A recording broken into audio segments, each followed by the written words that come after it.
आज किसी ने पहलगांव में जिस तरह से धर्म पूछकर 27 हिंदुओं की निर्मम हत्या की गई, आज पूरा देश गुस्से में है और देश में जगह जगह इसी तरह के धरने प्रदर्शन हो रहे हैं। पूरा देश चाहता है इन हत्याओं का हिसाब होना चाहिए। आखिर कब तक ये हत्याएं होती रहेंगी? अब बहुत हो चुका है और इसीलिए मोदी जी ने जो कदम लिए हैं, पूरा देश उनके साथ खड़ा है। लेकिन फिर भी कुछ काम बाकी है।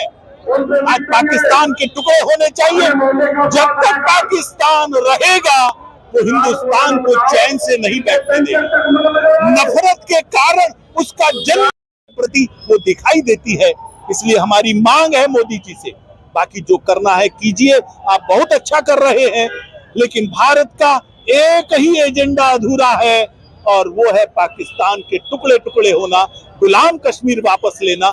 आप उस एजेंडे को पूरा करें। लेकिन जिस तरह से वो सुरक्षा में चूक बताई जा रही है, वहाँ पर आर्मी नहीं निकलती, प्रोटेक्शन दल थे, वहाँ काफी सेंसिटिव मामला था। कुछ लोग केवल राजनीति खेल रहे हैं। सेंट्रल गवर्नमेंट माना कि सुरक्षा में चूक हुई है। जिस समय वहां पर सेना थी, इन सब स्थानों पर यही लोग कहते थे सेना हटाई क्यों नहीं जा रही। जांच हो रही है और यदि सुरक्षा चूक है, जो भी जिम्मेदार है उसको सजा मिलनी चाहिए। लेकिन जिस तरह की राजनीति खेली जा रही है, किसी शाही परिवार के एक व्यक्ति ने क्या कहा कि देश के अंदर अल्पसंख्यकों का दमन हो रहा है, ये उसका रिएक्शन हुआ है।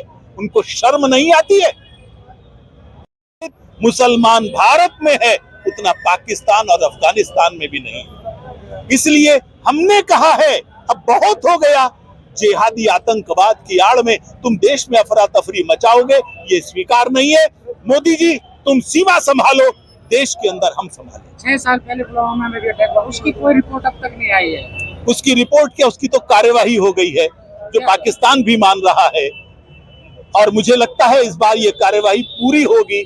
फिर कोई पुलवामा, फिर कोई पहलगांव अब भारत की धरती पर ना हो। मोदी जी, ये सुनिश्चित करो। आप नहीं तो कौन, आप ही कर सकते हैं। जल संधि की बात करिए, सिंधु जल संधि भंग कर दी गई है, लेकिन जल कैसे रोकेंगे, क्योंकि वहाँ पे तो कोई बांध ही नहीं बना। एक संकल्प लेने की बात होती है। बांध बनने में कितना समय लगेगा? 4 साल। शुरुआत अगर हो गई, ये भारत के इतिहास में पहली बार होगा। इसी सिंधु जल संधि ने पुलवामा भी युद्ध से कम नहीं था। ये संधि नहीं टूटी, पहली बार ये हुआ है। पाकिस्तान को भारत का पानी अब नहीं मिलेगा। तुम पानी हमारा पियोगे और पी पी कर हमको कोसोगे, तुम हमारे ऊपर अत्याचार करोगे, ये स्वीकार नहीं हो सकता। बहुत स्वागत योग्य कदम है। पाकिस्तान को उसकी करनी का सबक मिलना चाहिए। मगर जो सिंधु जल समझौता है, उन्होंने तो शिमला समझौता भी कैंसिल कर दिया। उसका नुकसान पाकिस्तान को ही होगा। वो बौखला रहे हैं। इसी शिमला समझौते के कारण उनके 93 लाख युद्धबंदी ये वापस गए थे। इसी के कारण से उनको अपने पैरों पर खड़े होने का अधिकार मिला था। शिमला समझौता टूटने के बाद सीमा से इधर रहे, ये मजबूरी नहीं रहेगी। मुझे लगता है फिर सीधे सीधे सीमा के पार जाकर हिसाब किताब किया। लेकिन जिस तरह आप लोग आरोप लगा रहे हैं धर्म के नाम पर पूछ के गोली मारी, वहाँ तो एक कश्मीरी भी कहा जा रहा है। वो कश्मीरी इसलिए शहीद नहीं हुआ कि वो हिंदुओं की रक्षा करना है, वो अपनी रोजगार की रक्षा करना चाहता था। आखिर क्या कारण है? उसी घटना के बाद 4000 रुपए में घोड़ा मिला है, जो पहलगांव तक उस यात्री को बचा कर लेकर आया। उनको सूचना मिलिट्री को इन्होंने नहीं दी, किसी मुसलमान ने, उनको सूचना एक यात्री ने ही दी थी, एक हिंदू ने ही दी थी। इसीलिए मिलिट्री को आने में लेट हुई। इसलिए मैं समझता हूं ये घड़ियाली आंसू है, कुछ और नहीं है। यदि होता, आतंकवादी कहां छिपे हैं? इन्हीं के घरों में ना।